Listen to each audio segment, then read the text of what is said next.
ഹരിശ്രീ ഗണപതയേ നമ. അവിഘ്നമസ്തു. ഓം നമോ ഭഗവതേ വാസുദേവായ ശ്രീകൃഷ്ണ പരമാത്മനേ നമ. എല്ലാ ഭക്തമക്കൾക്കും എൻ്റെ വിനീതമായ പ്രണാമം. മക്കളെ, എല്ലാവർക്കും ശാന്തിയും സമാധാനവും ഈശ്വരകൃപയും എല്ലാം ഉണ്ടാകണം. ഈശ്വരൻ്റെ കൃപ വേണമെങ്കിൽ നമുക്ക് ആരാധിക്കണം. കലിയുഗത്തിൽ ആരാധനയാണ് പറഞ്ഞേക്കുന്നത്. ശ്രീല, ബിജി ബിജു, പ്രസന്ന, ജഗദമ്മ, രുക്മിണി മോഹൻ, സുലോചന അഖിൽ, പത്മകുമാരി, നിർമ്മല രമേഷ്, ജയ അനിൽ, നിർമ്മല പവിത്രൻ, ഗീതാ നായർ, രാധാ ശിവാനന്ദൻ, എല്ലാ മക്കളെയും ഭഗവാനിൽ അർപ്പിക്കുന്നു. നമ്മൾ എന്ത് കർമ്മങ്ങൾ ചെയ്യുമ്പോഴും ഈശ്വരനിൽ അർപ്പിക്കണമല്ലോ. ഞാനിപ്പോൾ ചെയ്യുന്ന കർമ്മം, അതുകൊണ്ടാണ് ഞാൻ എല്ലാം പരമാത്മയിൽ അർപ്പിക്കുന്നു എന്ന് പറയുന്നത്. ഇത് കേൾക്കുമ്പോൾ മക്കളും പഠിക്കണം. എന്ത് കർമ്മം ഇപ്പം ചെയ്യുന്ന കർമ്മം ഇതായതുകൊണ്ട് ഞാനിത് പറയുന്നു. മറ്റ് ജോലികൾ ചെയ്യുമ്പോഴും എന്തും അപ്പോഴങ്ങനെ. ഇതിലിപ്പോൾ എടുക്കൊണ്ട് നിങ്ങൾ കേൾക്കുന്നു. അല്ലാതെ നമ്മൾ വീട്ടുകളിൽ ജോലി ചെയ്യുമ്പോൾ ക്യാമറ യൂട്യൂബിൽ ഇടുന്നില്ലല്ലോ. അപ്പം മക്കൾ മനസ്സിലാക്കണം, അമ്മ ഇതുപോലെ എല്ലാം അർപ്പിക്കുന്നു, അപ്പം നമ്മൾ പഠിക്കണ്ടേ. അതുകൊണ്ട് നിങ്ങളും ഇതുപോലെ എന്തൊക്കെ ചെയ്യുമ്പോഴും ഈശ്വരനെ അർപ്പിക്കുക. എന്താ കാരണം? ഇത് കേൾക്കുന്നത് ഭാഗ്യം ചെയ്തവർക്കാണ്. ഈശ്വരൻ്റെ കൃപ ഇല്ലാതെ ഒരിക്കലും നടക്കത്തില്ല. അല്ലാത്തവർ നമ്മൾ ഭഗവത്ഗീത വായിച്ചില്ലേ, മൗഢ്യം. എന്താ മൗഢ്യം?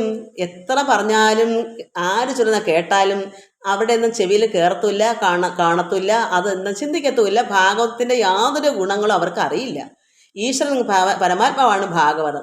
അത് എടുത്ത് നോക്കുകയോ ഇതിൻ്റെ വചനങ്ങൾ കേൾക്കുകയോ ചെയ്യണമെങ്കിൽ ഭാഗ്യം, കൃപ ഈശ്വരൻ നിന്ന് വന്നെങ്കിൽ മാത്രമേ ഒരു ഭക്തനായി അവർക്ക് കിട്ടൂ. അപ്പം മനസ്സിലാക്കണം, നിങ്ങൾ സുഹൃതം ചെയ്തിട്ടാണ് തന്നെ. അപ്പം നിങ്ങൾ ചിന്തിക്കണം, ഭഗവാനെ അത്രത്തോളം ഈശ്വരനെ അകമഴിഞ്ഞ് ഭക്തിപൂർവ്വം പിടിക്കണം. ശ്രീ പരീക്ഷിത്ത് മഹാരാജാവിന് പോലും അറിയാതെ കടന്നു, അല്ലെങ്കിൽ ഈ ഒരു ദുഃഖം, ഒരു ശാപം കിട്ടില്ലായിരുന്നെങ്കിൽ അദ്ദേഹം അറിയാതെ പോയേനെ, ആ ജന്മം നഷ്ടപ്പെട്ടു പോയേനെ. പരമാത്മാവായ ഈശ്വരൻ വിചാരിച്ചു, എന്തെങ്കിലും ഒരു കാര്യം കൊടുക്കാതെ ഒരു കാരണമില്ലാതെ എങ്ങനെ നേരിട്ട് പറഞ്ഞു കൊടുക്കാൻ പറ്റുമോ? പറഞ്ഞാൽ കേൾക്കുമോ? ആരും അങ്ങനെയല്ലേ, മൗഢ്യം പിടിച്ച് കിടക്കും. ഈശ്വരനെ ആരാധിക്കും മക്കളെ എന്ന് പറഞ്ഞാൽ നമ്മുടെ വീട്ടിലെ മക്കളോ ഭർത്താവോ അല്ലെങ്കിൽ മറ്റുള്ളവരോട് പറഞ്ഞാൽ കേൾക്കുമോ? അങ്ങനെ കേൾക്കാത്തവർക്ക് വേണ്ടിയാണ് ഭഗവാൻ ഇഞ്ചക്ഷൻ കുത്തിയിരിക്കുന്നത്. എന്തെങ്കിലും ചെറിയ ചെറിയ രോഗങ്ങളോ അല്ലെങ്കിൽ ഇതുപോലെ ശാപങ്ങളോ അങ്ങനെ വരുമ്പോഴെങ്കിലും ഈശ്വരനെ അറിയട്ടെന്നോർത്ത് ചെയ്യുന്നതാണ്. അതെന്താ? ഈശ്വരന് കൃപയുള്ളത് കൊണ്ടാണ്. അപ്പം കൃപ കൊണ്ടാണ്. എന്തായാലും നമുക്ക് മരണം പറഞ്ഞേക്കുന്ന സമയത്ത് നമ്മൾ മരിച്ചേ പറ്റൂ. അപ്പോൾ അതിനാമച്ച് എടുക്കാൻ വേണ്ടിയാണ് ഭഗവാൻ ആ കൃപ നമുക്ക് തരുന്നത്. കൃപയോടുകൂടി നമ്മളിപ്പോൾ തട്ടി തുടങ്ങിയാൽ നിങ്ങൾക്ക് കൃപ തരുന്നുണ്ട്, നമ്മളെ സ്നേഹിച്ചാൽ നമ്മൾ ഒത്തിരിയൂടെ അഹങ്കരിക്കത്തുള്ളൂ. എന്താ കൃപ? കുറേ ഈ ലോക ജീവിതത്തിൻ്റെ സുഖ സൗകര്യം തന്നാൽ നമ്മൾ ഒട്ടും പിന്നെ ഈശ്വരനെ അറിയില്ല. അതേസമയം ദുഃഖമാകുന്ന കൃപ ഈശ്വരൻ്റെ കാര്യത്തിൽ അതാണ് ഇതിൻ്റെ ഔഷധം. കലികാലം അങ്ങനെയാണ്. അപ്പോൾ അതിന് നമ്മൾ ദുഃഖം തന്നെങ്കിൽ മാത്രമേ നമ്മൾ ഈശ്വരനെ അറിയാത്തവരും അറിയത്തുള്ളൂ. അതിനു വേണ്ടിയാണ് ഇപ്പോൾ പരീക്ഷത്ത് അല്ലെങ്കിൽ അറിയാതെ കടന്നു പോയേനെ, ജീവിതം അവസാനിച്ച് ഈ ഈശ്വരനെ അറിയത്തുമില്ല, ഈ ലോകത്ത് കിടന്ന് നരകച്ചേനെ. അതുകൊണ്ട് നമ്മൾ ചിന്തിക്കണം, നമുക്ക് എന്തെങ്കിലും വിഷമങ്ങൾ വരുന്നത് എന്തുകൊണ്ടാണ്? ഈശ്വരൻ നമ്മളോട് കൃപയുള്ളത് കൊണ്ടാണ്. എന്തിനു വേണ്ടിയാ? ഈശ്വരനെ അറിയാൻ വേണ്ടി. എന്താ കാരണം? അല്പഭക്തൻ, അല്പഭക്തി നമ്മളിൽ ഉണ്ട്.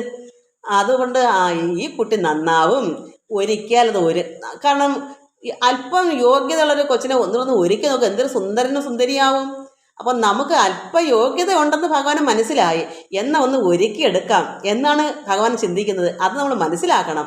അപ്പോൾ ഭഗവാൻ നമ്മൾ ഒന്നുകൂടെ നന്നായി ഒരുങ്ങട്ടെ എന്ന് കരുതിയാണ് ഈശ്വരൻ്റെ കൃപ നമുക്ക് തരുന്നത്. അപ്പം നമ്മൾ മനസ്സിലാക്കണം, ഈശ്വര എൻ്റെ ഈശ്വരൻ എന്നെ അറിയുന്നുണ്ട്, അതുകൊണ്ടാണ് എനിക്ക് ഇത് വന്നത്. അപ്പം നമ്മൾ ഒന്നുകൂടെ ഈശ്വരനെ അറിഞ്ഞിരിക്കും. നമുക്കതുകൊണ്ട് മനസ്സിലാക്കണം, ഈശ്വരൻ്റെ കൃപയും അനുഗ്രഹം ഇല്ലാത്ത ഒരുത്തർക്കും ഈശ്വരനെ ആരാധിക്കാൻ പറ്റില്ല. അത് അച്ചട്ടായ കാര്യമാണ്. അതുകൊണ്ട് നമുക്ക് ഭഗവാനെ നമുക്ക് നാമം ചൊല്ലി ആരാധിക്കാം. കൃഷ്ണ രാമ ഹരേ കൃഷ്ണ രാമ ഹരേ കൃഷ്ണ രാമ ഹരേ വാസുദേവ കൃഷ്ണ രാമ ഹരേ കൃഷ്ണ രാമ ഹരേ വൃഷ്ണിവംശോത്ഭവ കൈതൊഴുന്നീ. അച്യുതൻ്റെ ഗുണം കേട്ടാവോളം ഇച്ഛ മറ്റൊന്നിലും കൈവരാ നിർണയം. വിശ്വനാഥോദയം കേൾപ്പതിനും മഹാപാപികൾക്കെത്തുമോ കൃഷ്ണരാമ ഹരേ. ഭഗവാന്റെ മാഹാത്മ്യം ഭഗവാന്റെ ഗുണഗണങ്ങൾ അത് തുടരെ നമ്മൾ കേട്ട് കഴിയുമ്പോൾ, ഇന്ന് കേൾക്കുന്നു, അടുത്ത നേരവും കേട്ട് വരുമ്പോൾ നമുക്ക് എന്തുണ്ടാകും? മറ്റൊന്നിലും നമുക്ക് ആഗ്രഹം ഉണ്ടാകത്തില്ല. ഈശ്വര അവതാര കഥകൾ കേൾക്കാനുള്ള ഭാഗ്യം പാപികൾക്കുണ്ടാകത്തുമില്ല. മനസ്സിലാക്കണം, ഈശ്വരനെ ആരാധിക്കാതെയും ഈശ്വര വചനങ്ങൾ കേൾക്കാതെ ഇരിക്കുന്നവരെ ചിന്തിച്ചോണം മഹാപാപികളാണെന്ന്. ഞാൻ പറയുന്നതല്ല മക്കളെ, ഇത് പരമാത്മാവായ ഈശ്വരൻ തന്നെ വേദവ്യാസ മഹാമുനി കൊണ്ട് പറയിക്കുന്നതാണ്. കാരണം അത് സത്യമായ കാര്യമാണ്. അപ്പം നിങ്ങൾ ചിന്തിക്കണം, നിങ്ങൾ എത്രമാത്രം ഭാഗ്യം ചെയ്തവരാണെന്ന് നിങ്ങൾ ചിന്തിക്കൂ. ഈ പറയുന്നത് എന്തെങ്കിലും നിങ്ങൾക്ക് ഉള്ളിൽ ഇത് ശരിയാണെന്ന് അംഗീകരിക്കാതെ നിങ്ങൾ ചിന്തിക്കണം. എനിക്ക് ഒരു എന്തെങ്കിലും ഒന്ന് കേൾക്കാനെങ്കിലും അല്ലെങ്കിൽ ഒരു നാമം ഉരുവിടാനെങ്കിലും എത്രയോ ജനങ്ങൾ ഇല്ല അങ്ങനെ ചെയ്യാത്തവരുണ്ട് ഈ ലോകത്ത്. എന്താ കാരണം? പാപിയാ, അവർക്ക് പറഞ്ഞിട്ടില്ല. ഈശ്വരന് അവരെ ഈശ്വരനെ സൃഷ്ടികളാണ്, പക്ഷേ അവരെയൊന്നും ഈശ്വരൻ ഗണിച്ചിട്ടേ ഇല്ല. കാരണം അച്ഛനെ അറിയാതെ ഇരിക്കുന്ന മക്കളെ അച്ഛൻ തിരക്കൂ. എപ്പോഴും ചിന്തിക്കുന്ന എന്താ, എന്നെ അവനോ അവളോ തിരക്കുന്നുണ്ടോ? എന്നെ കാണുന്നില്ല, എനിക്കും കാണണ്ട. പിതാവ് അങ്ങനെയാ ചിന്തിക്കുന്നത്. അതുപോലെ തന്നെ ഭഗവാൻ. അപ്പോൾ ഈശ്വരകൃപ നമുക്ക് വന്നതുകൊണ്ടാണ് നമുക്കിത് കേൾക്കാനെങ്കിലും ഒരു ഭാഗ്യം, ചൊല്ലാനൊക്കെ ഭാഗ്യം ഉണ്ടായത് പരമാത്മാവിൻ്റെ കൃപയാണെന്ന് ചിന്തിക്കണം. ആഭിമുഖ്യം വരും പുണ്യപൂരത്തിനാലാദിനാഥൻ കൃപ ലേശമുള്ളോർക്കുടൻ ശാപമുണ്ടായ ശേഷം പരീക്ഷിത്തിനങ്ങേശി പോൽ പണ്ടതും കൃഷ്ണരാമാഹരി. അപ്പോൾ പരീക്ഷത്ത് ഭഗവാന്റെ കൃപ, ഈശ്വരൻ്റെ കൃപ അല്പമെങ്കിലും ഉള്ളവർക്ക് മാത്രമേ ഭഗവാന്റെ ഈശ്വരൻ അവരവരുടെ നമ്മുടെ പുണ്യങ്ങളുടെ ഫലം കൊണ്ടാണ് ഈശ്വരനെ അറിയാനുള്ള ഒരു അവസരം നമുക്ക് കിട്ടുന്നത്. ഭഗവാൻ ഒരു കൃപ നമുക്ക് തരും.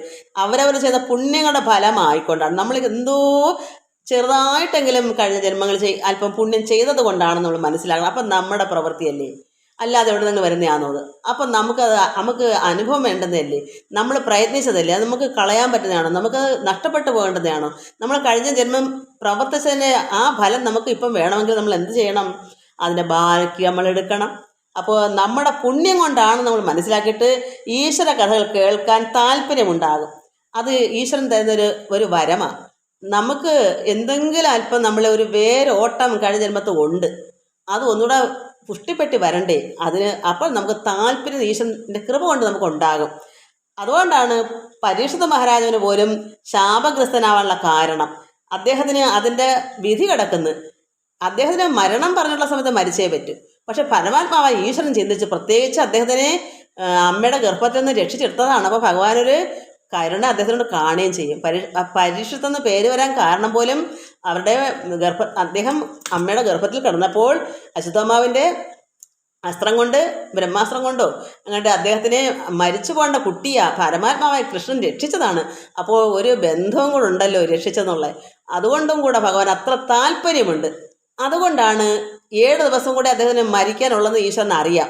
എന്നാൽ അഹം വെച്ച് രാജ്യഭരണമൊക്കെ ഇനി നിർത്തി വെക്കട്ടെ, അതിനുവേണ്ടി അത്രയും കഠിനമായി അദ്ദേഹം നിർത്തണമെങ്കിൽ നല്ലൊരു പണി തന്നെ കൊടുത്തേ പറ്റൂ.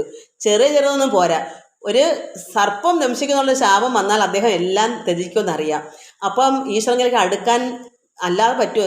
കഠിനമായ തപസ് ചെയ്തല്ലേ പറ്റൂ, എല്ലാം ഉപേക്ഷിച്ചെങ്കിലല്ലേ പറ്റൂ. അല്ല 7 ദിവസം കൊണ്ട് കിട്ടുന്നൊരു കാര്യമാണോ?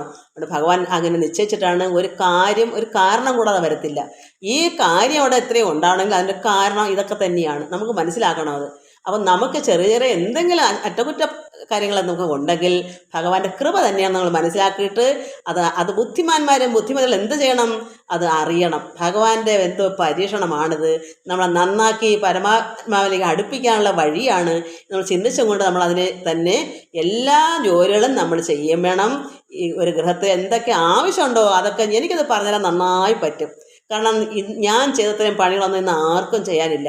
അത്രത്തോളം പല വകുപ്പായിട്ട് എനിക്ക് ജോലിയുള്ള ആ സമയത്തൊക്കെ ചെറുപ്പകാലത്താണ് ഞാനിതൊക്കെ നേടിയെടുത്തത്. അപ്പോൾ എനിക്കറിയാം എത്രത്തോളം ആഗ്രഹം ഉണ്ടെങ്കിൽ സാധിക്കാത്ത ഒരു കാര്യവും ഇല്ല. അപ്പോൾ മക്കളെ, നിങ്ങൾ ഉദാസീനത മാറ്റിയിട്ട് വേണ്ടുന്ന കാര്യങ്ങളും ജോലികളും എല്ലാം ഭഗവാൻ അർപ്പിച്ച് ചെയ്തും കൊണ്ട് ഈശ്വരനെ ആരാധിക്കുക, ധ്യാനിക്കുക, ഈശ്വരനെ ചേരാനില്ലേ. കാരണം ഭക്തർക്ക് മാത്രമേ നടക്കൂ. നമ്മൾ ജന്മവാസന നമ്മൾ കൊണ്ടുവന്നിട്ടുണ്ടെങ്കിൽ അത് കാര്യം നേടാതെ പോകരുത്, നഷ്ടപ്പെട്ടു പോകും. അത് കിട്ടുന്നൊരു കാര്യമല്ല. പിന്നെ അത് കിട്ടാനുള്ള കാരണം നമ്മൾ ഈ ജന്മം എടുത്തില്ലെങ്കിൽ പിന്നെ അടുത്ത നമ്മൾ മനുഷ്യനായിട്ട് എടുക്കാനുള്ള എന്തുറപ്പാണ് ഉള്ളത്? അതുകൊണ്ട് കിട്ടിയ അവസരം പാഴിക്കളരുതെന്നാണ് ഞാൻ പ്രാർത്ഥിക്കുന്നത്. ഇന്ദ്രപൻ പാണ്ഡവന്മാരുടെ പൗത്രനാം ഭാരതേ സങ്കരേ മാതൃഗർഭസ്ഥിതൻ വന്ന ബ്രഹ്മാസ്ത്ര തേജസ്സു തട്ടാതെ ശ്രീകൃഷ്ണനാൽ പാലിതൻ കൃഷ്ണരാമാഹരി. അതായത് ഈ പരീക്ഷിത്ത് എന്ന ഈ രാജാവ് പാണ്ഡവന്മാരുടെ പൗത്രനാണ്. അതായത് അർജുനൻ്റെ മകനായ അഭിമന്യുവിൻ്റെ മകനാണ്. ഭാരത യുദ്ധകാലത്ത് അദ്ദേഹത്തിൻ്റെ അമ്മയുടെ ഗർഭത്തിൽ കിടന്നിരുന്ന ഈ പരീക്ഷത്ത് എന്ന് പറഞ്ഞാൽ ആ കുഞ്ഞ് അവരുടെ അമ്മയുടെ ഉള്ളിൽ കിടക്കുന്നതേ ഉള്ളൂ. അന്ന് ആ ഭാരത യുദ്ധകാലത്ത് ബ്രഹ്മാസ്ത്രത്തിൻ്റെ ശക്തിയിൽ നിന്ന്, അതായത് അശ്വത്ഥമാവ് ഒരു അസ്ത്രം അയച്ചു, ബ്രഹ്മാസ്ത്രം. അതിൽ നിന്ന് ഈ കൃഷ്ണൻ, പരമാത്മാവായ കൃഷ്ണനാണ് ആ അമ്മയുടെ ഉള്ളിൽ കിടക്കുന്ന കുഞ്ഞിനെ അന്ന് നശിച്ചു പോകേണ്ടതാ, മരിച്ചു പോകേണ്ടതാ, അങ്ങനെയുള്ള അസ്ത്രമാങ്ങാണ്ടാണ് ചെന്നത്. അപ്പോൾ അതുകൊണ്ട് എന്ത് വന്നു, ഭഗവാൻ രക്ഷിച്ചു.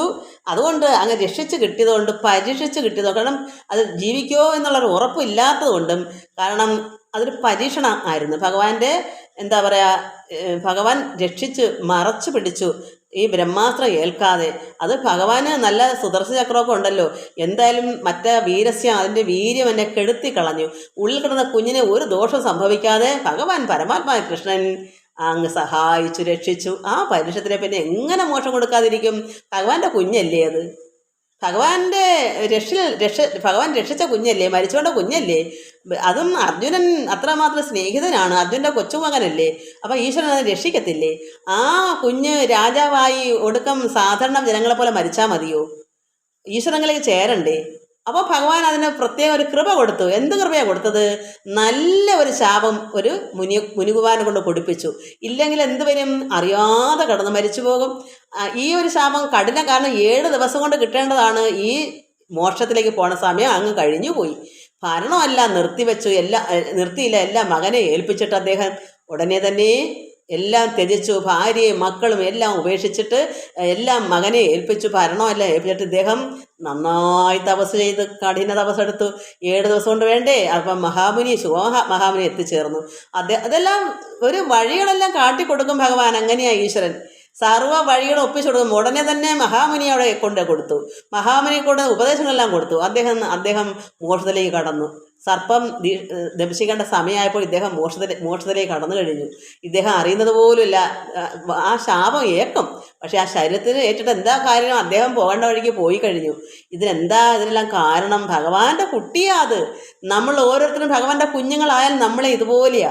നമ്മൾ അറിഞ്ഞങ്ങ് പ്രാർത്ഥിച്ച് നമുക്ക് പിന്നെ ഇഞ്ചക്ഷൻ കുത്തി വെക്കത്തില്ല. അല്ലെങ്കിൽ ഭഗവാൻ ചിന്തിക്കും, ഒരു ഇഞ്ചക്ഷൻ കൊടുക്കാം, എന്നെ ഒന്ന് അറിയട്ടെ, അല്ലാതെ അറിയുന്നില്ലല്ലോ എന്ന് കാണാനാണ് നമുക്ക് ചെറിയ ബുദ്ധിമുട്ടുള്ള വിഷമങ്ങളൊക്കെ വരുന്നത്. ഭഗവാന്റെ ചെറിയ കൃത്രിമങ്ങളാണ് അതൊക്കെ. എന്തിനു വേണ്ടിയാ? നമ്മളെ തിരിപ്പിച്ച് മാറ്റാൻ, ഈ ലോക ചിന്ത മാത്രം കൊണ്ടിരിക്കാതെ ഈശ്വരനെ കൂടെ അറിഞ്ഞു പോകാൻ വേണ്ടിയുള്ള ഇഞ്ചക്ഷൻ. അദ്ദേഹത്തിന് വലിയ ഇഞ്ചക്ഷനാണ് കൊടുത്തത്. അതുകൊണ്ടാണ് അദ്ദേഹം പെട്ടെന്ന് നേടിയെടുത്തത്. വലിയ ഇഞ്ചക്ഷനാകുമ്പോൾ അത്രയ്ക്കും മരുന്ന് കടത്തി വിട്ടിട്ടുണ്ട്. ആ മരുന്ന് എന്താണ്? ശാപം. എന്നാലേ അയാൾ ഇതെല്ലാം ഉപേക്ഷിക്കുന്നു ഭഗവാൻ അറിയാം.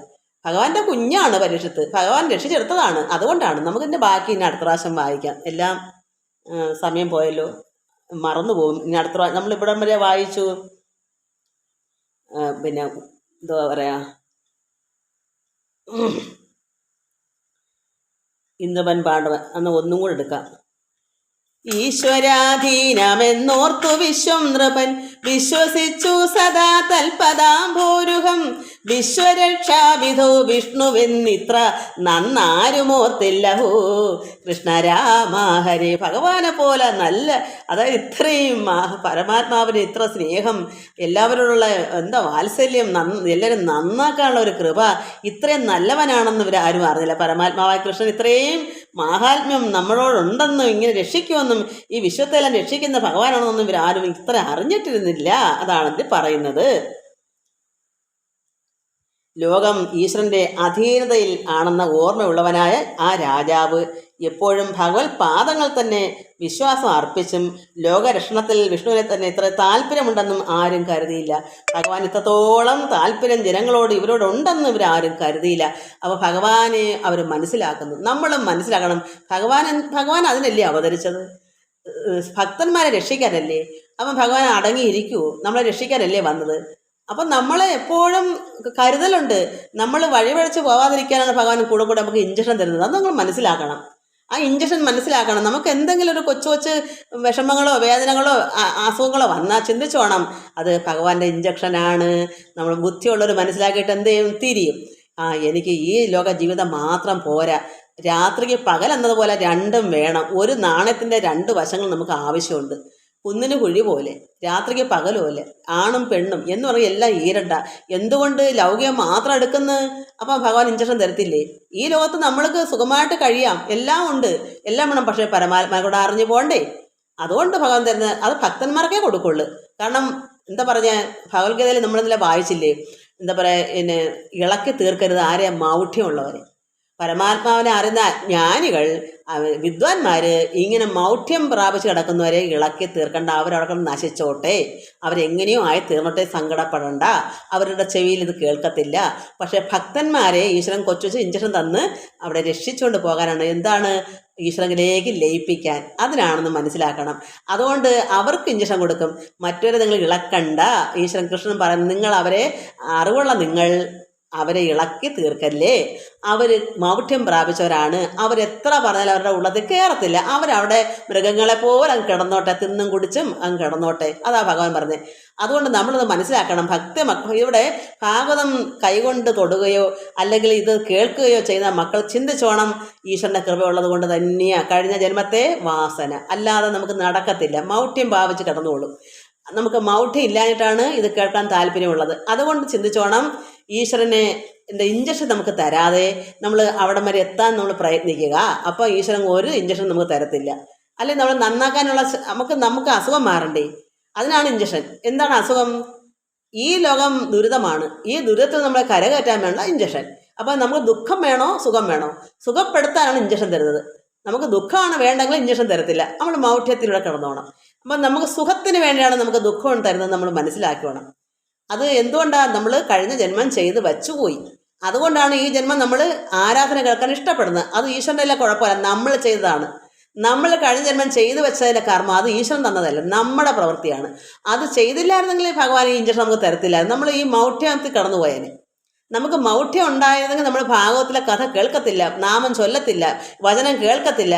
എവിടെയെങ്കിലും ഒരു എന്തു പറയാ യാതൊരു ഗുണമില്ലാത്ത വെറും എന്തു പറയാ ഒരു വിവരമില്ലാതെ എന്തെന്ന് തിന്നും കുടിച്ചും മൃഗങ്ങളെ, ഏത് മൃഗമാണ് ഏറ്റവും പന്നൽ അതുപോലെ കിടക്കും, മൂഢനെ പോലെ. അപ്പം അതുകൊണ്ടാണ് ഈശ്വരൻ ഇത് നമ്മുടെ നന്മയ്ക്കാണെന്ന് മക്കളെ നിങ്ങൾ കരുതണം. അപ്പോൾ ഈശ്വരൻ നന്ദി പറയണം. അയ്യോ, ഞാൻ കഴിഞ്ഞ ജന്മം ചെയ്തില്ലായിരുന്നെങ്കിൽ എനിക്കിത് കിട്ടത്തില്ല. അത് കൃഷ്ണൻ്റെ ഈശ്വരൻ്റെ കയ്യിൽ ഒരു കുഴപ്പമില്ല. നമ്മൾ ചെയ്ത തെറ്റാണ്. എന്ത് തെറ്റ്? ഈശ്വരനെ അന്ന് ആരാധിച്ചു, ഇന്നത് വേണ്ടെങ്കിൽ നമ്മൾ തെറ്റ് ചെയ്തു പോയി. ഇന്ന് നിങ്ങൾക്ക് വേണ്ടേ? എനിക്കൊന്നും വേണ്ട. എന്താ? അപ്പം നമ്മൾ തെറ്റല്ലേ? കഴിഞ്ഞ ജന്മം ചെയ്ത കർമ്മത്തിൻ്റെ ഫലം നമുക്ക് എടുത്തല്ലേ വെക്കും. അത് നമ്മുടെ കർമ്മഫലമല്ലേ? അത് ആരും തരുന്നതല്ല, ഈശ്വരൻ തരുന്ന ഒന്നുമല്ല. പക്ഷേ ഈശ്വരൻ അത് നമ്മളെ വഴിയെ തിരിച്ച് വിടാൻ വേണ്ടി ഇഞ്ചക്ഷൻ തരും, നമ്മൾ സുഖത്തിലേക്ക് പോകാൻ, നമ്മളെ രോഗം മാറാൻ. നമ്മളെ രോഗം ഈ ലോകത്തെ ശത്രുക്കളായിരിക്കുന്ന ദുഷ്ടന്മാരുമായിട്ട് നിറഞ്ഞിരിക്കുന്ന കാപട്യങ്ങളും എന്താ പറയുക അറിവില്ലായ്മയും ഇതിൽ കിടന്ന് നരകത്തിൽ കിടന്ന് ദുരിതങ്ങളും ദുരിതാബ്ധി കിടന്ന് നരകിച്ച് ആ അസുഖത്തെ മാറ്റാനാണ് ഈശ്വരൻ നമ്മളെ ആ ദുരിതത്തിൽ രക്ഷപ്പെടിപ്പിക്കാനുള്ള ഇഞ്ചക്ഷനാണ് നമുക്ക് തരുന്നത്. അത് നമ്മൾ മനസ്സിലാക്കിയാൽ മാത്രം മതി. എല്ലാവർക്കും നമസ്കാരം. നമുക്ക് ബാക്കി വായിക്കാം. നമ്മൾ ഉദ്ധവദൂത് വായിച്ചുകൊണ്ടിരുന്നു. അപ്പോൾ ഉദ്ധവർ പിന്നെ ഭഗവാന്റെ മാതാപിതാക്കളുടെ സുഖവിവരങ്ങൾ അറിയാനും അവരുടെ വിഷമത്തെ തീർക്കാനും ഒക്കെ ആണല്ലോ വന്നത്. ഈ ഗോപികമാർ പറയുന്നത് എന്താ? ഞങ്ങളെ ഭഗവാന് അറിയൊന്നും വേണ്ടല്ലോ, ഞങ്ങളാരാ? ഞങ്ങൾ ചങ്ങാതികളല്ലേ, ഭഗവാന്റെ കരുണയ്ക്കല്ലേ ഞങ്ങൾക്ക് കരുണയില്ലേ ഞങ്ങൾക്കുള്ളൂ. ഭഗവാൻ സാധുക്കളെ കാരുണ്യമുണ്ട്. പക്ഷെ ഞങ്ങൾ ഭഗവാന്റെ ആരാ? ഭഗവാൻ അമ്മയും അച്ഛനെയൊക്കെ തിരക്കാനാണ് അവിടുന്ന് ഈ ഉദ്ധവരെ വിട്ടത്. ഞങ്ങളാരാ ഭഗവാന്റെ? ഞങ്ങളെ അന്വേഷിച്ചിട്ട് എന്താ കാര്യം? അതുകൊണ്ട് ഞങ്ങൾക്കാരാ ഉള്ളത്? ഇതൊക്കെ ദുഃഖ ദുരിതങ്ങൾ വിഷമങ്ങളെല്ലാം പറയുകയും കരയുകയും ചെയ്യുന്നു. പുഷ്പത്തിൻ്റെ മധു ഒരു വണ്ട് തേനെടുത്താൽ പിന്നെ ആ വണ്ടിന് വേണോ? ആ പുഷ്പത്തെ പിന്നെ തിരിഞ്ഞു പോലും നോക്കത്തില്ല. അതുപോലെ ഭഗവാൻ ഞങ്ങൾക്ക് ആനന്ദം ഞങ്ങൾ തന്നു. ഞങ്ങളെ വനക്രീഡയും രാസക്രീഡ ഇതൊക്കെ നടത്തി ബ്രഹ്മത്തിൽ ലയിപ്പിച്ചു, പരമാത്മാവിനോട് ചേർന്ന് അത്രമാത്രം ആനന്ദം ഞങ്ങൾക്ക് തന്നു. പക്ഷേ അല്പമേ കിട്ടിയുള്ളൂ. ഇനിയും ഒരുപാട് ഞങ്ങൾക്ക് പരമാത്മാവിൽ നിന്ന് കിട്ടാനുണ്ട്. ഇത് തരാതെ ഞങ്ങൾ ഉപേക്ഷിച്ച് പോയില്ലേ? അതുകൊണ്ട് പല പല രീതിയിൽ ഇദ്ദേഹം വരെ ഉദാഹരണങ്ങൾ പറഞ്ഞ് നമ്മൾ കഴിഞ്ഞ പ്രാവശ്യം വായിച്ചു. അവസാനം പക്ഷികൾ ഫലമുള്ള വൃക്ഷത്തിൽ ചെന്ന് പിന്നെ തൽക്ഷണം ഫലം കഴിഞ്ഞിടുമ്പോൾ എന്ത് ചെയ്യും? ആ വൃക്ഷത്തിൽ എനിക്ക് വൃക്ഷമാണ് ആഹാരമൊക്കെ തന്നത്, പഴങ്ങൾ തന്നത്, അതുകൊണ്ട് ഈ വൃക്ഷത്തെ പറ്റി ഇരിക്കുമോ? പക്ഷിയുടെ പാട്ടിന് പോകും. പിന്നെ വൃക്ഷമായിട്ട് യാതൊരു ബന്ധവും പക്ഷിക്കില്ല. ആ പക്ഷികൾ അതിൻ്റെ കായും കരികളൊക്കെ പഴങ്ങളൊക്കെ തിന്നിരുന്ന പിന്നെ പക്ഷിക്ക് എന്താ പറയുക ആ വൃക്ഷത്തെ പിന്നെ യാതൊരു ചിന്തയും ഇല്ല. അതുപോലെ ഭഗവാൻ എന്ത് ചെയ്തു, ഭഗവാൻ എന്താ തെറ്റ് ചെയ്ത് സത്യത്തിൽ അറിയില്ല. ഭഗവാൻ ഇതുപോലെ എത്ര നാരിമാരെ എത്ര ഗോപന്മാരെയും ഭഗവാൻ അവിടത്തേക്ക് ആകർഷിച്ചെടുക്കണമെന്ന് അറിയാമോ? ഭഗവാൻ വന്നത് സാധുക്കളെ രക്ഷിക്കാനാണ്, ഭക്തന്മാരെ രക്ഷ സന്മാർഗം ചെയ്ത് നല്ല വഴി കൊടുത്ത് ലക്ഷ്യത്തിലെത്തിക്കുക, ആനന്ദം അനുഭവിക്കുക. അതിനാണോ? അപ്പോൾ 2 4 ഒരു യദുകുല, അതായത് വൃന്ദാവനത്തിലെ ഗോപന്മാരെയും ഗോപികളെയും മാത്രം രസിപ്പിച്ചാൽ മതിയോ? ബ്രഹ്മത്തിൽ ലയിപ്പിച്ചാൽ മതിയോ? ഭഗവാൻ പിന്നെ ഒരുപാട് കർമ്മങ്ങളില്ലേ ചെയ്യാൻ.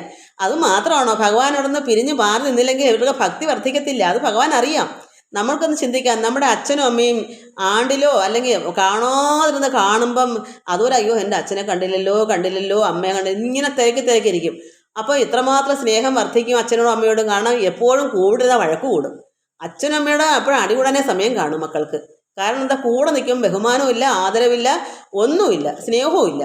അതേസമയം ദൂരെയാണെങ്കിലോ എപ്പോഴും ചിന്തിക്കും എൻ്റെ അച്ഛൻ വന്നെങ്കിൽ, എൻ്റെ അമ്മ വന്നെങ്കിൽ. അത് കൃഷ്ണൻ അറിയാം. കൃഷ്ണൻ അതുകൊണ്ട് മാറി നിന്നില്ലെങ്കിൽ ഒന്ന് ചെന്നാൽ ഇല്ല, സാധാരണ കളിപ്പൂട്ടിലരെ കണക്ക് നിൽക്കും ഇവർ. ഭഗവാൻ ഇങ്ങനെ ബ്രഹ്മത്തിൽ ലയിപ്പിച്ചുകൊണ്ടിരിക്കും, കുട്ടികൾ ഭഗവാന്റെ കൂടെ ഇങ്ങനെ ചേർന്ന് ലയിച്ചു. പക്ഷേ ആത്മീയമായി ഉള്ളത്തിൽ ആക്കത്തില്ല.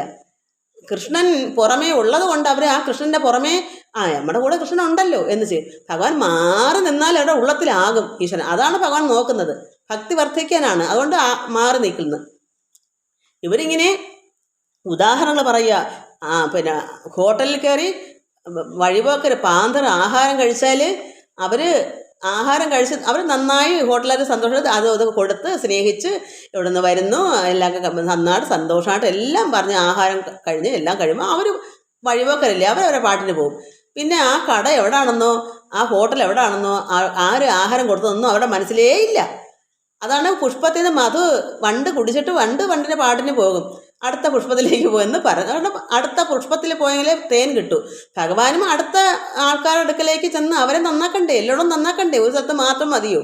അതുപോലെയാണ് ഉദാഹരണങ്ങൾ ഇങ്ങനെ തന്നേക്കുന്നത്. നമ്മൾ അവിടം വരെ വായിച്ചത്.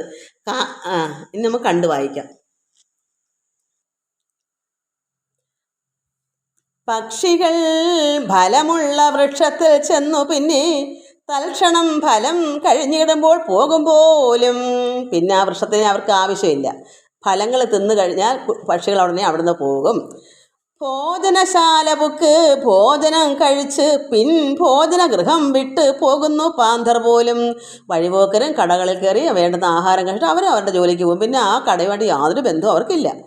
കാനനം ദഹിച്ചൊടുങ്ങിയിടുന്ന നേരത്തെങ്കിൽ താൻ ഉടൻ വെടിയുന്നത് അഗ്നിയും വനം തന്നെ. കാട് ദഹിച്ച് അഗ്നി കൊണ്ട് കാട് മൊത്തവും കത്തി ദഹിക്കും. പിന്നെ അവിടെ ആ അഗ്നി പിന്നെ ആ കാട്ടിലുണ്ടോ? കാനനം ദഹിച്ചൊടുങ്ങിയിടുന്ന നേരത്തെ പിന്നെ താനുടൻ ആ അഗ്നി പിന്നെ വെടിയുന്നു. അഗ്നിയും വനം തന്നെ. വനത്തിൽ നിന്ന് അഗ്നിയുടെ പാട്ടിന് പോയി. അവിടെ പിന്നെ വനത്തിൽ അഗ്നിയേ ഇല്ല. ദഹിച്ചു കഴിഞ്ഞാൽ പിന്നെ അഗ്നിക്കടെ ആവശ്യമില്ല. ജാരന്മാർ ചതുരതയോടുടൻ നാരികളെ ഓരോന്ന് പറഞ്ഞുടൻ രസിപ്പിച്ച് അവരെയും പാരാതെ സംഘം ചെയ്തു പോകുന്നു പുരുഷന്മാർ. അതായത് ഓരോ ജാരന്മാർ എന്ന് പറഞ്ഞാൽ എന്താ, ഭർത്താവല്ല, ചില സ്ത്രീകളെ പറ്റിച്ച് എന്താ പറയുക, എനിക്കതിന് പറഞ്ഞുതരാൻ അത് മാത്രം എന്നെ കൊണ്ട് പറയാൻ അറിയത്തില്ല ഉള്ള കാര്യം പറയാല്ലേ. സ്ത്രീകളെ പല ചതുരതയോട് വശപ്പെടുത്തി സംസാരിക്കും. ഒരു പുരുഷന് ഇഷ്ടപ്പെടുന്ന രീതിയിലൊക്കെ സംസാരിച്ച് സ്ത്രീകളെ വശത്താക്കിയിട്ട് ഓരോന്ന് പറഞ്ഞ് രസിപ്പിച്ചിട്ട് എന്ത് വരും, പാരാതെ അവരിൽ നിന്ന് എന്തൊക്കെ കിട്ടാനുണ്ട്, അവരുടെ പണമോ അവരുടെ ദേഹമോ എന്താണെന്ന് വെച്ചാൽ അതെല്ലാം കരസ്ഥമാക്കിയിട്ട്, ജാരെന്ന് വെച്ചാൽ ഒരു കള്ളൻ എന്നല്ലേ അർത്ഥം. കള്ളത്തരത്തിൽ ഇതെല്ലാം ചേട്ട് അയാളുടെ കാര്യം സാധിച്ചിട്ട് ഈ നാരിയെ പിന്നെ അയാൾക്ക് വേണ്ട, അയാൾ അവിടുന്ന് പോകും. അപ്പോൾ ഈ നാരിമാരാണെങ്കിലോ ഇല്ല സ്നേഹമായ വാക്കുകളെല്ലാം പറയും. ഇപ്പം ഇവിടെ ഇത് പറയാൻ കാണുന്ന കൃഷ്ണൻ നല്ലതുപോലെ ഇവരുടെ മനസ്സിനെ കവർന്നു, അവരെ മോഹിപ്പിച്ചു. ഭഗവാന്റെ രസകരമായ നർമ്മ കാര്യങ്ങളെല്ലാം പറഞ്ഞും സന്തോഷിപ്പിച്ചും ബ്രഹ്മത്തിൽ ലയിപ്പിച്ചും ആനന്ദിപ്പിച്ചും ഭഗവാൻ ഇവിടുന്ന് കടന്നു കളഞ്ഞല്ലോ. അതുകൊണ്ട് അവർ പറയുന്നതാണ്, ഭഗവാൻ അവരെ ആനന്ദത്തിൽ ആറാടിക്കുന്ന വെച്ചാൽ ഈശ്വരങ്കിൽ ലയിപ്പിക്കുക എന്നാണ് ഭഗവാൻ ചെയ്തത്. ഇവിടെ അതിന് ഉദാഹരണം വെച്ചാൽ ഇപ്പം ലോകത്തുള്ള ഉദാഹരണമല്ലേ ഇവിടെ പറയാൻ പറ്റൂ. ഇതിനെ പറ്റി. അപ്പം ഒരു ജാരൻ, കൃഷ്ണൻ ഒരു ജാരനാന്ന് കൂട്ടിക്കോ. എങ്ങനെയാ ഈ ഗോപികമാരുടെ മനസ്സിനെ കവർന്നു എന്നുള്ളത്, അവരെ ഈശ്വരങ്ങളിലേക്ക് അടുപ്പിച്ചു എന്നുള്ളത്. അപ്പോൾ അവരെ മോഹനമായിരിക്കുന്ന നല്ല നല്ല നൃത്തങ്ങൾ ഭഗവാനെ കാണുമ്പോൾ തന്നെ അങ്ങ് ആകർഷിച്ചോളൂല്ലേ കുട്ടികൾ. അതുപോലെ ഒരു ജാരനെ പോലെ ചെയ്യുന്നു എന്നാണ് ഇവർ പറയുന്നത്. അതായത് പാരാതെ സംഘം ചെയ്ത് ഈ പുരുഷന്മാർ ജാരന്മാർ പിള്ളേരെ ഇന്ന് കോളേജിൽ പോകുന്ന പിള്ളേരെയൊക്കെ നമുക്കറിയാം, കേൾക്കുന്നുണ്ടല്ലോ. കൊച്ചു കുട്ടികൾ വരെ എന്താണ് അപകടത്തിൽ ചെന്ന് ചാടുന്നില്ലേ? 14 വയസ്സുള്ള കുട്ടികൾ വരെ പ്രസവിക്കുന്നു. എന്താ കാരണം? എന്തെല്ലാം മോഹം പറഞ്ഞു അറിവില്ലാത്ത കുട്ടികൾ. ഇതുമായിട്ടുള്ള ബന്ധം ഒന്നാക്കരുത് നിങ്ങൾ. ഇത് ഉദാഹരണം പറയുന്നതാണ്. അപ്പോൾ ഓരോരോ മോഹം കൊടുത്ത് അവസാനം ചിലർ കൊന്നു കളയുന്നു, ചിലർ കാര്യം കണ്ട് പിന്നെ കണ്ടിട്ടില്ല കേട്ടതൊക്കെ കടന്നു കളയുന്നു, പറ്റിച്ചിട്ട് പോകുന്നു. ഇതൊക്കെയാണ് ലോക സ്വഭാവം. ഇവരിത് ഉപമ പറയുന്നത് വെച്ചാൽ എങ്ങനെയാണല്ലോ നാരിമാർക്ക് പറ്റുന്ന അമളി പെണ്ണുങ്ങളെ വശപ്പെടുത്തിയിട്ട് ഈ ജാരന്മാർ അവർക്ക് പിന്നെ ആ സ്ത്രീയെ വേണ്ട, അവർ കളഞ്ഞിട്ട് പോകുന്നു. എന്നാൽ ഈ നാരിമാരാണെങ്കിലോ തമ്മെ പിന്നെ ഓർക്കുന്നില്ലല്ലോ. ജാരനാണെങ്കിൽ ഈ നാരികളെ ഓർക്കത്തുമില്ല. എന്നാൽ വന്നതിൽ അവൾ കലംഭാവം എന്നതാകുന്നത് ഈ സ്ത്രീക്ക് നാരിക്കാണെങ്കിലോ തൃപ്തി വരത്തില്ല. എൻ്റെ പുരുഷനാണെന്ന് അവരൊക്കെ ചിന്തിക്കും. അവർ ചിന്തിക്കും, യോ എന്നെ കളഞ്ഞിട്ട് പോയല്ലോ. ഇപ്പം ഈ സ്ത്രീകൾ ഭഗവാൻ പരമാത്മാവായ കൃഷ്ണനെ എങ്ങനെ മോഹിക്കുന്നു, ഇത്രയും സ്നേഹം തന്ന് ഭക്തി വർദ്ധിച്ചു ബ്രഹ്മത്തിൽ ലയിപ്പിച്ച് എന്നിട്ട് കൃഷ്ണൻ ഞങ്ങളെ ഉപേക്ഷിച്ച് പോയല്ലോ ഉള്ള വേദന, അത് ആധ്യാത്മിക വേദന. ഇത് ലൗകികമായ ഉദാഹരണം. ഇതുപോലെ ആണെന്ന് ഇവർ പറയുന്നു. ഇതുപോലെ കൃഷ്ണൻ ചെയ്തില്ലേ എന്ന്. നാരിമാരാണെങ്കിലോ അവർക്ക് തൃപ്തി വന്നില്ല, അവർക്ക് അലംഭാവം ഇല്ല. എന്ന് വെച്ചാൽ ആ പറഞ്ഞ ജാരനായി വന്ന കള്ളനാണെന്ന് ജാരനല്ലേ അറിയൂ. ഈ സ്ത്രീകൾ നാരിമാരെ അറിയുന്നില്ലല്ലോ, ഇവൻ കള്ളത്തരം കാണിച്ചാണ് ഈ സ്ത്രീകളെ വശപ്പെടുത്തുന്നതെന്ന്. അതുകൊണ്ട് അയാളെ കാര്യം കണ്ടിട്ട് അയാൾ അങ്ങ് പോകും. പിന്നെ ആ പുമാനില്ല മമത്വം അവളെ. ആ പുരുഷന് പിന്നെ ഒരു മമത്വവും ഈ സ്ത്രീയെ പറ്റിയില്ല. ആ സ്ത്രീയുടെ സർവ്വതം കവർന്നെടുത്തിട്ടാണ് ഈ ജാരൻ പോകുന്നത്. ഈ സ്ത്രീക്കാണെങ്കിൽ ഈ ജാരനെ കളയാൻ പറ്റാത്ത വേദനയാണ്. അയ്യോ പോയോ, അവരെന്ത് ദുഃഖിക്കും. പിന്നെ അവർ സത്യസന്ധമായിട്ടായിരിക്കും ഈ ജാരനായിട്ട് വന്നവനെ സ്നേഹിച്ചത്. അയാൾക്ക് വേണ്ടത് അയാൾ വീണ്ടും അടുത്ത പുഷ്പം തേടി പോകും. പണ്ട് ഒരു പുഷ്പത്തിൽ നിന്ന് മധു എടുത്തിട്ട് അടുത്ത പുഷ്പത്തിൽ പോകുന്നത് പോലെ ഈ പുഷ്പം പിന്നെ അതിന് വേണ്ട. അതുപോലെ എന്താ പറയുക, കള്ളനായിട്ടുള്ള കാമകന്മാർ, അതിനെന്തോ പേരിടണമെന്ന് എനിക്കെന്നെ അറിയില്ല. കള്ളനൊന്നും അല്ല, ദുഷ്ടനാ. അങ്ങനെ ഉള്ളവന്മാർ ഒരു പുഷ്പത്തിൽ നിന്ന് മധു എടുത്തിട്ട് അടുത്ത പുഷ്പത്തിൽ വണ്ട് പോകുന്നത് പോലെ ഈ കള്ളൻ ഒരു നാരിയെ സ്നേഹിച്ച് വശപ്പെടുത്തി അവളെ തേനും കുടിച്ചിട്ട്, അങ്ങനെയല്ലേ പറയാൻ പറ്റുള്ളൂ. അവൾക്കാണെങ്കിലും അവനെ വേണോ താനും. അവനെ കളയാൻ പറ്റുന്നില്ല, അവൾക്ക് വേദനയാണ്. ഇവൻ ആ കുട്ടിയെ കളഞ്ഞിട്ട് അടുത്ത പുഷ്പം തേടി പോകുന്നു. ഇതൊക്കെയാണ് ലോകത്ത് നടക്കുന്നത്. ഇതുമായിട്ട് ഉപമിക്കുകയല്ല, ഇത് ഭഗവാനുടെ ആധ്യാത്മികമായി ഇതും അങ്ങനെ പറയാം. കാരണം ഒരു സ്ത്രീയെ മാത്രം അല്ലെങ്കിൽ 10 സ്ത്രീകളെ അല്ല ഭഗവാൻ, ലോകമേ ഭക്തന്മാരെ മൊത്തവും ഭഗവാന്റെ അടുക്കലേക്ക് ആകർഷിപ്പിക്കുക. അത് ആധ്യാത്മികം. ഭഗവാൻ അതിനാണ് വന്നത്. നമ്മളെപ്പോലുള്ള ഭക്തരെ മൊത്തവും ഭഗവാന് വേണം. എന്താ കാരണം? നമ്മൾ ഈശ്വരൻ ലയിക്കാനാണ്. ഈ ലോകചിന്തയെ പറയുമ്പം ഈ സ്ത്രീ ഉദാഹരണം തന്നതുപോലെ ഒരു പുഷ്പത്തിൽ നിന്ന് മധു എടുത്ത് കഴിച്ചിട്ട് അടുത്ത പുഷ്പത്തിൽ പോകുന്ന പോലെ ഈ കള്ളജാരന്മാർ ഈ ലോകത്തെ ചിന്തയിൽ എങ്ങനെയാണ്? ഉപമ പറയുമ്പോൾ അങ്ങനെയല്ലേ പറ്റൂ. ആധ്യാത്മികം ഭഗവാൻ ചെയ്യുന്നത് ഇത് തന്നെ, ഈ ലോകത്തെ പുരുഷൻ ചെയ്യുന്നത് ആ രീതിയിൽ. അപ്പോൾ ഭഗവാൻ ഇങ്ങനെ ചെയ്യുന്നു എന്നാണ് ഇവർ ധരിക്കുന്ന ഭഗവാൻ ഇവർക്ക് തന്നെ വേണമെന്നാണ്. ഇവിടെ എത്ര ഗോപികളുണ്ടോ അവർക്കെല്ലാം ഭഗവാനെ വേണം. ഇങ്ങനെ ലോകത്തുള്ള എല്ലാ നാരിമാർക്കും പുരുഷന്മാർക്കെല്ലാം ഭഗവാനെ വേണ്ടേ? ഈശ്വരൻ അതിനല്ലേ വന്നത്? ഒരാൾക്ക് വേണ്ടി മാത്രമുള്ളതാണോ? അത് അവർക്ക് അറിയാത്തതുകൊണ്ട് അവരിത് പറയുന്നത്. അതുകൊണ്ട് ഈ പുമാനാണെങ്കിലോ മമത്വം ഇവളോടില്ല, അയാൾ കാര്യവും സാധിച്ചിട്ട് പോയി. ഇത്തരം പറഞ്ഞവർ ചിത്തത്തിൽ കൃഷ്ണൻ തന്നെ മത്തേഭഗാമനിമാർ ചിന്തിച്ചു കരഞ്ഞിതു. ഇങ്ങനെ ഞങ്ങളെ ഇത്രമാത്രം ഞങ്ങളുടെ മനസ്സെല്ലാം കവർന്നെടുത്തിട്ട് ഭഗവാൻ കൃഷ്ണൻ ഇങ്ങനെ ഞങ്ങളെ ഉപേക്ഷിച്ച് പോയല്ലോ. ചിത്തത്തിൽ ഇങ്ങനെ അവർ പറഞ്ഞും മത്തേഭഗാമിനി അറിയ സുന്ദരിമാരായി ഗോപസ്ത്രീകൾ ചിന്തിച്ച് അവർ നിലവിളിച്ച് കരയുവാണ്. ഇതെല്ലാം ഉദ്ധവരിതെല്ലാം കേൾക്കുന്നുണ്ട്. അങ്ങനെ ഉദ്ധവരോട് പറയുന്നത് ഇതെല്ലാം ഇവരുടെ വിഷമങ്ങൾ പറഞ്ഞുകൊണ്ടിരിക്കുക. അപ്പം ഉദ്ധവരാണെങ്കിലോ അമ്മയും അച്ഛനെയും വിഷമിപ്പം മാറ്റാൻ വന്നതാണല്ലോ ഈ സ്ത്രീകൾ വിചാരിക്കുന്നത്. പക്ഷെ ഭഗവാൻ അങ്ങനല്ല, എല്ലാവരുടെയും വേദന മാറ്റാൻ തന്നെ ഉദ്ധവരെയോട് പറഞ്ഞു വിട്ടേക്കുന്നത്. അപ്പോൾ ഇതെല്ലാം ദുഃഖങ്ങൾ ഇവർ പറയുകയും കരയുകയൊക്കെ ചെയ്തു. ലോകൈകനാഥൻ തന്നെ ചിന്തിച്ചു വിലജ്ജമായി, ലൗകികം അതും വിട്ടു മാധവ ബാലലീല ചിത്തത്തിൽ നിരൂപിച്ചു പാടിനാരവരപ്പോൾ എത്തിനാനൊരു ഭൃംഗം സഭാതലത്തിങ്കൽ. അങ്ങനെ കരഞ്ഞു കരഞ്ഞു കരഞ്ഞു എന്ത് ചെയ്തു? ലോകൈകനാഥൻ തന്നെ ഇങ്ങനെ ചിന്തിച്ചു, പരമാത്മായ ഭഗവാൻ കൃഷ്ണനെ തന്നെ ചിന്തിച്ചവർ അവർ ആത്മാവിലങ്ങ് നിറയുക. ഭഗവാനെ ചിന്തിച്ചിട്ട് എന്തോ വിലജ്ജമായി. എന്താ വിലജ്ജമായി? ഒരു നാണവും കൂടാതെ, ലജ്ജയില്ലാതെ ലൗകികമെല്ലാം അങ്ങ് വിട്ടു. അത് നമ്മൾ ചിന്തിച്ചോണം. അപ്പോൾ ആധ്യാത്മികം എവിടെ കിടക്കുന്നു? ലൗകികം എവിടെ കിടക്കുന്നു? ലൗകികം വിട്ട് ആണ് നിൽക്കുന്നത് ഇവർ. അപ്പം നമ്മൾ മനസ്സിലാക്കണം, ഇത് ഈ പുറമേയുള്ള ജാരനല്ല, ഈ ലോക ചിന്തയല്ല, പരമാത്മ ലയിക്കുന്ന ആനന്ദമാണ് ഈ സ്ത്രീകൾക്ക്. അതുകൊണ്ടാണ് അവർക്ക് ഇത്ര ഉള്ളുവേദന. എല്ലാ പിള്ളേർക്കും ഉണ്ട്. അപ്പം ലൗകികം എല്ലാം അവർ കളഞ്ഞു. അതുകൊണ്ടാണല്ലോ അവർ ഭർത്താവിനെയും കുട്ടികളെയും, നമുക്കറിയാം, ഇപ്പം ഒരു ആശ്രമത്തിൽ അത്രമാത്രം ഒരു ഗുരു, നല്ലൊരു ഗുരുവാണ്, യഥാർത്ഥമായ ഈശ്വര തുല്യൊരു ഗുരുവാണ്. നമ്മൾ ആ ഗുരുവിനെ വചനങ്ങളെല്ലാം കേട്ട് നമ്മൾ നിറഞ്ഞാൽ പിന്നെ ആ ഗുരു അവിടെ നിന്ന് പോകുമ്പോൾ നമുക്ക് പ്രയാസം ഉണ്ടാകും. ഭഗവാനെ പോലെ നമ്മൾ ഗുരുവിനെ കാണുന്നത്, ആ വേദനയെ അവരും അനുഭവിക്കുന്നത്. ഈശ്വരനെ എല്ലാം നല്ല നല്ല നന്മ കൊണ്ട് ഇവരെ നിറച്ചിട്ട് ഭഗവാൻ ഇങ്ങനെ പോയപ്പോൾ അവരുടെ ദുഃഖം സഹിക്കാൻ പറ്റുന്നില്ല. അതുകൊണ്ട് അവർ ലൗകികമെല്ലാം വിട്ട് മാധവ ബാലലീല, ഭഗവാന്റെ കുട്ടിനാളത്തെ ആ ലീലകളെല്ലാം ഓർത്ത് ചിത്തത്തിലെല്ലാം ഓർത്ത് നിരൂപിച്ച് പാടിനാരവൾ. ലജ്ജയെല്ലാം പോയിട്ട് ഉദ്ധവർ കേൾക്കുമെന്നോ നന്ദഗോപരോ അവിടെയുള്ള മറ്റൊരു കേൾക്കുന്നൊന്നും ഈ സ്ത്രീകൾക്കില്ല. ഇപ്പം ഞാൻ എങ്ങനെയാ?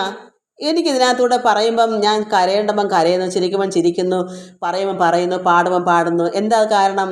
ഒരു അവധൂതൻ്റെ ലക്ഷണം അതൊക്കെ. തോന്നുമ്പം ചിരിക്കും, ചിലപ്പം കരയും, ചിലപ്പം ചാടും, ചിലപ്പം ഡാൻസ് ചെയ്യും. അങ്ങനെ ഓരോന്നും ചെയ്യുന്നെന്താ? വിലജ്ജമായി. കാരണം അത്രത്തോളം തലക്കെട്ടി ചെല്ലുന്നതാണ് അതിൻ്റെ അർത്ഥം. നമ്മൾ അത്രത്തോളം ആയി എന്നാണ്. അങ്ങനെ ആകാനാണ് പരമാത്മാവായ കൃഷ്ണൻ ഇവരെയൊക്കെ ഇങ്ങനെ മാറി നിർത്തുന്നത്. ഇങ്ങനെ ഭക്തി വർദ്ധിക്കാനാണ്. എന്നാലേ അവിടെ ഉള്ളത്തിൽ വരത്തുള്ളൂ. അപ്പം വിലജ്ജമായ വെച്ചാൽ ഇന്ന് ജനങ്ങൾക്ക് എന്താ ഈശ്വരനെ അടുക്കാൻ പറ്റാത്തത്? ലജ്ജ. നാമം ചൊല്ലി ആരും കേൾക്കും. ഭഗവാന്റെ വചനം ഉറക്കെ വായിച്ചാലോ, ഭാഗവതം ഉറക്കെ വായിച്ചാൽ വല്ലതും കേട്ടാലോ ഈശ്വരനെ ആരാധിക്കുന്ന നാണക്കേട് പോലെ ചിലർക്ക്. ബാക്കി ഇവിടുത്തെ തോന്നിവാസങ്ങൾ എന്ത് വേണമെങ്കിലും കാണിക്കും. നാണം കെട്ട എന്ത് പറയാൻ എനിക്ക് അറിയില്ല വാക്ക്, അതൊക്കെ കാണിച്ചാലും അവർക്ക് യാതൊരു നാണമല്ല. മോട്ടിക്കാം. എന്ത് എന്താ പറയുക, പെണ്ണുങ്ങളെ പുറകെ പോകാമോ, അല്ലെ പെണ്ണ് ആണിൻ്റെ പുറകെ, ഇതൊക്കെ അവർക്ക് നല്ല അന്തസ്സാണ്. പക്ഷെ ഈശ്വരനെ ആരാധിക്കാൻ മാത്രം ഒളിവ. ഇവിടെ വന്ന് എന്താണ് ഈ നാരികൾ എന്താ കാണിച്ചത്? വിലജ്ജമായി. ഒരു നാണവും കൂടാതെ അവരെന്ത് ചെയ്തു? ലൗകികം എല്ലാം കളഞ്ഞിട്ട് ആത്മാവെല്ലാം അവരെന്ത് ചെയ്തു? ഭഗവാന്റെ മാധവൻ കൃഷ്ണൻ്റെ കുട്ടിനാളത്തെ ബാലലീല, കുഞ്ഞുനാളത്തെ ആ ലീലകളെല്ലാം അവർ മനസ്സിൽ നിരൂപിച്ച് പാടി നൃത്തം നന്നായൊരു പാടിനാരവരപ്പോൾ എത്തിനാനൊരു ഭൃംഗം. അത് കേട്ടപ്പോൾ ഒരു എന്താ പറയുക, വണ്ട്, ഭൃംഗം സഭാതലത്തെങ്കിലും അവിടെ അടുക്കെ ഒരു വണ്ട് വന്ന്. വണ്ട് മൂളിപ്പാട്ടം പാടിയാണല്ലോ വരുന്നത്. അതിനെക്കൊണ്ട് എന്താ പറയുക, അത് പറയുന്ന ഭാഷ മൂളക്കമാണല്ലോ. അങ്ങനെ ഇവർ നന്നായി പാടിക്കൊണ്ടിരുന്നപ്പോൾ വണ്ട് അവരുടെ അടുക്കലേക്ക് വന്നു. അപ്പോൾ സ്ത്രീകൾ പറയുന്നു, ഇന്നിവൻ കൃഷ്ണൻ തൻ്റെ ദൂതനായി വന്നാനെന്ന് നന്ദിച്ചു പറഞ്ഞതു ഷൽപ്പതത്തോടായി അവർ. ഈ സ്ത്രീകൾ പറഞ്ഞു, നാരിമാർ പറഞ്ഞു, ഈ വണ്ട് കൃഷ്ണൻ്റെ ദൂതന. കാരണം അവിടെ ഉദ്ധവർ ദൂതനായിട്ട് അമ്മയും അച്ഛനെയും ദുഃഖം മാറ്റാൻ വന്നു, അവരുടെ വേദന മാറ്റാൻ ഭഗവാൻ പറഞ്ഞു വിട്ടു. എന്നാൽ ഈ നാരിമാരുടെ ദുഃഖം മാറ്റാനങ്ങോട്ട് ഇവിടെ വണ്ടിനെ കൃഷ്ണൻ പറഞ്ഞു വിട്ടതായിരിക്കും ദൂതായിട്ട്. അതുകൊണ്ട് ഇന്നിവൻ, വണ്ട് കൃഷ്ണൻ്റെ ദൂതനായിട്ട് വന്നു എന്ന് നന്ദിച്ചിങ്ങനെ പറഞ്ഞത് ഷൽപ്പതത്തോട് പറയുന്നു. ഈ വണ്ടിനോട് അവർ പറഞ്ഞു, നിന്നെ ദൂതനായിട്ട് നിൻ്റെ കൃഷ്ണൻ ഇങ്ങോട്ട് ഞങ്ങളെ അടുക്ക വിട്ടതാണോ എന്നൊക്കെ അവർ പറയുന്നു. ദുഷ്ടത പെരുത്ത് ഏറ്റം ഇഷ്ടമില്ലാതെ മേവും കൃഷ്ണൻ തൻ ഇഷ്ടനായി നീ ഇപ്പോൾ വന്നത് ഓർത്താൽ. ദുഷ്ടത പെരുത്ത് ഏറ്റവും ഇഷ്ടമില്ലാതെ മേവുന്ന വെച്ചതിൻ്റെ അർത്ഥം എന്ന് വെച്ചാൽ ഇവരെ ഉപേക്ഷിച്ച് പോയെന്ന അവരുടെ ധാരണ. ഭഗവാന്റെ ഉള്ളം ഭഗവാൻ അറിയാം, നമുക്കത് വായിക്കണം, നമുക്കും അറിയാം. കുട്ടികൾക്ക് എന്തറിയാനാ? തിരിഞ്ഞു പോലും നോക്കാതെ ഭഗവാൻ പോയപ്പോൾ അവർക്ക് അതല്ലേ അറിയൂ. അല്ലെങ്കിൽ എന്ത് വേണം, പോകുന്നതിന് മുമ്പേ ഒന്ന് പറയുമോ? ഒന്നും ചെയ്തൊന്നുമില്ല. ഭഗവാൻ അങ്ങ് തിരിഞ്ഞ്, കാരണം ഇവർ അത്രത്തോളം വേദനിക്കാനാണ് ഭഗവാൻ അത് ചെയ്തത്. വേദന കൂടിയെങ്കിലേ ഈശ്വരനെ അറിയാൻ പറ്റൂ. ഞാനിവിടെ കിടന്ന് ഊരുണ്ട നിലവിളിച്ചിന് വല്ല കൈയും കണക്കും ഉണ്ടോ ഭഗവാനെ കാണാൻ? അതുകൊണ്ട് എനിക്കിത് നന്നായി പറയാൻ പറ്റും. എൻ്റെ ഉള്ളിലെ വേദന എനിക്ക് നന്നായി പറയാൻ പറ്റും. അപ്പോൾ ഭഗവാൻ ചിന്തിച്ചു, തിരിഞ്ഞു നോക്കി എന്ന് പറഞ്ഞാൽ അവർ ആശ്വാസം ഇരിക്കും. എന്താ, ഇനിയും കൃഷ്ണൻ വരും, നമ്മുടെ ഇഷ്ടമാണ് പറഞ്ഞത്. പക്ഷേ ഇപ്പോൾ ഇവർക്ക് ദുഃഖം എന്താ കൂടിയത്? ഭഗവാൻ തിരിഞ്ഞു നോക്കിയില്ല. പോയപ്പോൾ ഒരു പോക്കങ്ങ് പോയി, ഇന്ന് തിരിഞ്ഞു പോലും നോക്കിയില്ലല്ലോ എന്ന് പറയാം. പക്ഷേ അത്രത്തോളം ദുഃഖം അവർക്ക് ഉള്ളിൽ വരണം, വിളിക്കണം. എന്തിനാ? ഈശ്വരനവിടെ ഉള്ളത്തിൽ വരണം, ഉള്ളത്തിലാകണം പരമാത്മാവ്. അതിന് വേണ്ടുന്ന ഇഞ്ചക്ഷനാണ് ഭഗവാൻ കൊടുത്തിട്ട് പോയത്. അത് ആ കുട്ടികൾക്ക് അറിയത്തില്ല. അതുകൊണ്ട് പറയുന്നു, ദുഷ്ടത വരുത്ത് ഏറ്റവും ഇഷ്ടമില്ലാതെ ഈ മേവുന്ന കൃഷ്ണൻ്റെ കൃഷ്ണൻ തന്നിഷ്ടനായി നീ. അപ്പോൾ കൃഷ്ണൻ്റെ ഇഷ്ടപ്പെട്ടാണോ നീ കൃഷ്ണൻ പറഞ്ഞു വിട്ടതാണോ ദൂതുവായിട്ട് ഞങ്ങളുടെ അടുക്കലേക്ക്? കൃഷ്ണന് ഇഷ്ടമായി നീ ഇപ്പോൾ ഇവിടെ വന്നത് ഓർത്താൽ, വണ്ടേ അത് ഭ്രമരമേ, അല്ലെങ്കിൽ എന്താ പേര്, ഷൽപദം. അതുകൊണ്ട് ഈ ഷൽപദത്തോട് പറഞ്ഞത് ഓർത്താൽ, കേശവൻ ഇഷ്ടയായ നാരിതൻ കുചങ്ങളിൽ കേശവൻ അണിയിച്ച മാലയിൽ അവൾ മാറില്ല. അതായത് മധുരാപുരിൽ അന്നേ പറയുമല്ലോ, നമ്മൾ വായിച്ചല്ലോ, അവിടെ സുന്ദരിമാരായ രാജകുമാരികളുണ്ട്. അവരുടെ ഭഗവാന്റെ കോവളമായ മുഖം കാണുമ്പോൾ ആ നാരിമാരുടെ സുന്ദരത്വവും ആഭരണങ്ങളും രാജകുമാരികളല്ലേ, അവരെയൊക്കെ കാണുമ്പോൾ ഭഗവാൻ മയങ്ങാതിരിക്കുമോ? അവരിൽ അനുരാഗം വരാതിരിക്കുമോ? നമ്മളെ കൃഷ്ണന് വേണോ? ഇതൊക്കെ അവർ ചോദിക്കുന്നില്ലേ? അപ്പോൾ അതുപോലെ അവിടുത്തെ സ്ത്രീകളിൽ ഭഗവാന്റെ മാല അവളുമാർക്ക് അണിയിച്ച മാറിൽ എന്തുണ്ട്? തേച്ചതും കുങ്കുമവും നിങ്ങളുടെ ശരീരത്തിൽ തേച്ച് നീ ദുശീലനായി വന്നങ്ങൾ പദം തന്നെ തൊട്ടുപോകാതെ മൂഢ. നീ അവിടുത്തെ നാരിമാരുടെ മാറിൽ സിന്ദൂരമൊക്കെ തേച്ചുകൊണ്ടാണോ നീ ഇവിടേക്ക് വന്നത്? മൂഢ, ഞങ്ങളുടെ തൊട്ട് പോകരുത്. കേശവൻ ഇഷ്ടമായ അവിടുത്തെ സ്ത്രീകളെ പോയി തൊട്ടാൽ മതി, ഇവിടെ ഞങ്ങളെ തൊടണ്ട മൂഢ, പോയിക്കോ. ഞങ്ങൾക്ക് ഇവിടെ കൃഷ്ണൻ ഞങ്ങളെ ഉപേക്ഷിച്ച് പോയി. അതുകൊണ്ട് ദുഷ്ടത വരുത്ത കൃഷ്ണനാണ്. കാരണം എന്താ, ഇവരെ പിരിഞ്ഞു പോയി ഒരു വാക്ക് പറയാതെ അതിന് സങ്കടം സഹിക്കാൻ വരെ കൃഷ്ണനെ കൊല്ലാൻ വരെ അവരുടെ മനസ്സിൽ അത്രത്തോളം ഉണ്ട്. കാരണം എന്താ, അത്ര വേദന, ഒരു സഹിക്കാൻ വയ്യാത്ത വേദനയാണ്. ഹൃദയവേദന അതിന് പേര്. ആത്മവേദന ആണ് ഞാൻ അനുഭവിച്ചിട്ടുണ്ട്, അതെനിക്കറിയാം. ഞാനിവിടെ നിന്ന് ഉരുണ്ട് നിലവിളിച്ചതുകൊണ്ട് എനിക്കറിയാം അത്. ആ ഒരു വേദന സഹിക്കാൻ പറ്റില്ല. ഭഗവാൻ അങ്ങനെ പിരിഞ്ഞു പോയപ്പോൾ അവർക്കുണ്ടാകുന്ന വേദന അത് സഹിക്കുകയില്ല. അതുകൊണ്ട് കൃഷ്ണനെ ദുഷ്ടാന്നും ഒക്കെ വിളിക്കും. നമുക്കും വിളിക്കാമല്ലോ.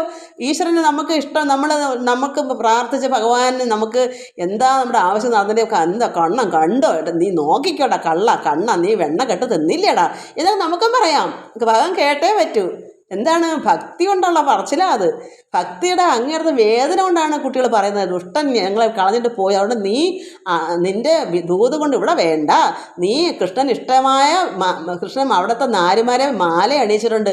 അവിടെ മാറിൽ എന്താ ഉണ്ട്, സിന്ദൂരമുണ്ട്. ആ സിന്ദൂരമൊക്കെ അവിടെ നിന്ന് നീ തൊട്ടുകൊണ്ട് ഇവിടോട്ട് വന്ന് ഞങ്ങളെ തൊട്ടു പോകരുത് എന്ന് ഇവിടെ വേദന കൊണ്ടാണ് ആ വണ്ടിനോട് പറയുന്നത്. തേച്ചു നീ ദുശീലനായി വന്ന് ഞങ്ങളുടെ പദം തന്നെ തൊട്ടുപോകാതെ മൂഢ, നീ ഇപ്പോൾ വേണ്ടുന്നതും ഒട്ടും വൈകാതെ നീ ഇപ്പം എന്താ ചെയ്യേണ്ടത്? ഇവിടെ ഒട്ടും വൈകാതെ തന്നെ കൃഷ്ണൻ നിന്നോട് മോദിപ്പാൻ, നിനക്ക് കൃഷ്ണൻ്റെ സ്നേഹം വേണമെങ്കിൽ ഇവിടേക്ക് വരണ്ട. നിനക്ക് കൃഷ്ണൻ്റെ സ്നേഹം നിനക്ക് വേണമെങ്കിൽ അങ്ങുള്ള, അത് മധുരയിലുള്ള കൃഷ്ണകാന്തമാരുടെ സേവ ചെയ്യുക. നീ അവിടെ പോയി, കൃഷ്ണൻ്റെ നാരിമാരവിടെ ഉണ്ട്, അവിടെ ഞങ്ങൾ തൊടാൻ വരുന്നത്, ഞങ്ങളെ കളഞ്ഞിട്ട് ഉപേക്ഷിച്ചിട്ട് പോയ ദുഷ്ടനാണ് കൃഷ്ണൻ. അതുകൊണ്ട് നീ ദൂതായിട്ട്, കൃഷ്ണ ദൂതനായിട്ട് ഇവിടെ ഞങ്ങളുടെ അടുത്ത് വന്നെങ്കിൽ നീ അവിടെ പോയി, അവിടുത്തെ നാരിമാർ, സുന്ദരിമാരായ നാരിമാരുണ്ട്, അവിടുത്തെ നാരിമാരുടെ മാറിൽ അണിയിച്ച മാല, അതിൽ പോയി സിന്ദൂരമൊക്കെ ഉണ്ട്, അതൊക്കെ തൊട്ടിട്ട് ഇവിടെ വന്ന് ഞങ്ങളുടെ തൊട്ട് പോകരുത്, ഞങ്ങൾ മൂഢാന്നൊക്കെ പറഞ്ഞിട്ട്. നിനക്ക് ഇപ്പോൾ കൃഷ്ണൻ്റെ സ്നേഹം, കൃഷ്ണനെ നിനക്ക് സന്തോഷിപ്പിക്കണമെങ്കിൽ കൃഷ്ണൻ നിന്നോട് മോദിപ്പാനായി അങ്ങുള്ള അവിടെയുള്ള കൃഷ്ണന്റെ കാന്തമാരുടെ സേവ ചെയ്യുക, അവിടുത്തെ സ്ത്രീകളുടെ സേവ ചെയ്യുക. ഇങ്ങു നിന്നെങ്ങളെ, അത് ഇങ്ങു നിന്ന് ഞങ്ങളെ, അത് ഇങ്ങളെ എന്ന് പറയുന്നത് ഇങ്ങനെ എഴുതത്തുള്ളൂ, ഞങ്ങളെ. അത് ഇന്ന് ഞങ്ങളെ എന്നാണ് അതിൻ്റെ അർത്ഥം. ഇങ്ങു നിന്നെങ്ങളെ നീ സൽക്കരിച്ചിടുന്നാകിൽ വന്നുപോ മുകുന്ദനം ജളത്വം. അപ്പോൾ ഇവിടെ വന്ന് നീ ഞങ്ങളെ സൽക്കരിക്കണ്ട. അത് വന്നാൽ അവിടെ കൃഷ്ണന് ജളത്വം ഉണ്ടാകും. കാരണം ഞങ്ങളെ ഉപേക്ഷിച്ച് പോയ കൃഷ്ണനല്ലേ, അതുകൊണ്ട് നീ ഇവിടെ വന്ന് ഞങ്ങളെ തൊടയും വേണ്ട, ഒന്നും വേണ്ട. അങ്ങനെ വന്നാൽ അവിടെ കൃഷ്ണന് ജളത്വം ഉണ്ടാകും.